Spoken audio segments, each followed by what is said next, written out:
Are you ready to punch fear in the nose? Bam! If you are, keep watching.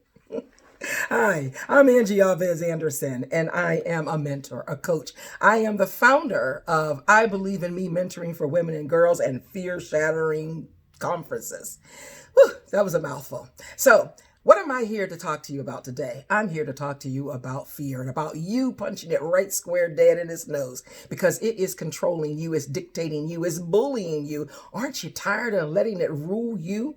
It is time for you to take control, and that's why you got to put your boxing glove on just like I did, and you get into your boxing position and you give it a good whack across the nose, and I'm going to teach you how. Now, when I'm working with my mentees, I am teaching them that they have to become self-aware, because that is the first key to success. If you don't know who you are, you'll take anything. You're like out in the middle of the ocean, bobbing up and down. You don't know which way to go. Whatever way the wind blows, that's what you go. You become desperate and you're thinking, oh, I'll just take this person, get myself involved with that one, or do this or do that. And all of that is to your detriment because you don't know who you are. But when you know who you are, when you know what your purpose is, when you know what your passion is and you connect with it, then you get to dictate what is good for you, who you should bring into your life. And if someone decides to walk away, no big deal, because people are like a bus.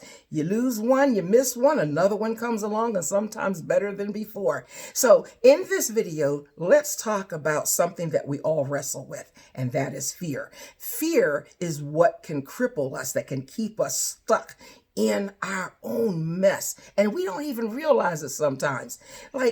Let's take fear. Most people think that fear is an emotion, that it is a feeling, and it's neither. It is a collection of experiences that's grounded in our imagination and based on our interpretation of it. It's false evidence appearing real.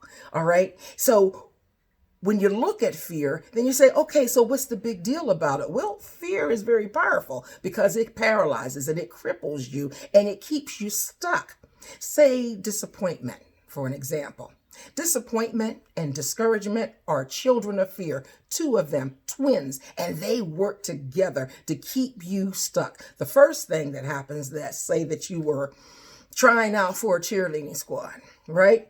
And you've practiced and you've done all the steps, and then it's the day that they're going to post the names of those who have been selected, and you know that it's going to be you, and it's like a hit in the solar plexus when you look on the poster board to see if your name is there, and it's not. And at first you start thinking, it must be a mistake. I did everything right. I attended all the practices. How could they not pick me? Or maybe it's a guy, you're involved with this person and you've had so many duds, and this one here appears to be just so right. And you're like, oh, finally, my happy ever after. And then they just bounce off.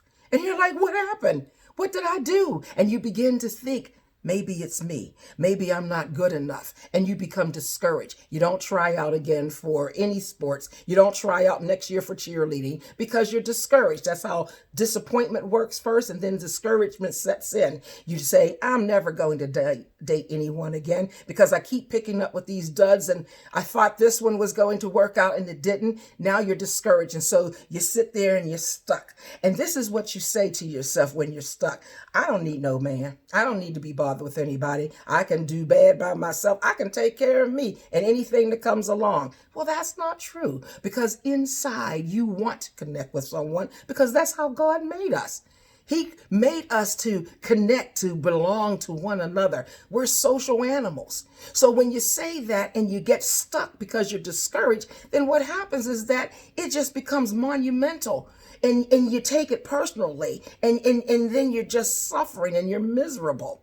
So here's the tips on how to deal with disappointment and discouragement. Number one, do not globalize the disappointment. Don't make it bigger than what it is. It happened. Don't go and say, oh, okay, it's me. I'm not good enough. I never get anything. No, it happened. Accept it. And maybe the person that you wanted, they didn't want you. That's okay. You can't be for everybody. You didn't get picked for the team. Maybe there was somebody else that was more qualified. But you got to minimize disappointment. Number two, don't take it personally. Don't go and say, oh, I'm not good enough, because that's what fear does. It whispers in your ear and it starts telling you you're not good enough. You never will be. Nobody wants you. That's personalizing it. Again, if it's a relationship, maybe that person had an issue with commitment, or maybe they hadn't finished the relationship that they had with someone else. And again, maybe there were more qualified people. It's just that's what happens. But you should use that as fuel to move forward, not get stuck in your discouragement.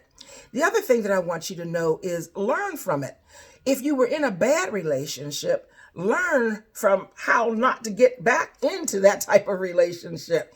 If it's a job or cheerleading or whatever it is, learn from that. Because see, every time we fail at something, there is success on down the road. That's if you don't get discouraged and stay stuck. If you stay stuck, you miss out. And the stuck becomes an obstacle and you're all enclosed in. What you have to do is bam, and punch that down, because that's fear whispering and talking all in your ears. You got to knock it down and take those obstacles and turn them into opportunities, honey. There is a whole world out there waiting for you. You know that you are bright, you are beautiful, that you are a gold mine. And just because somebody didn't recognize that, that's their problem. No need to worry about that. You move on, because now you know who you are. You know that you are created for greatness.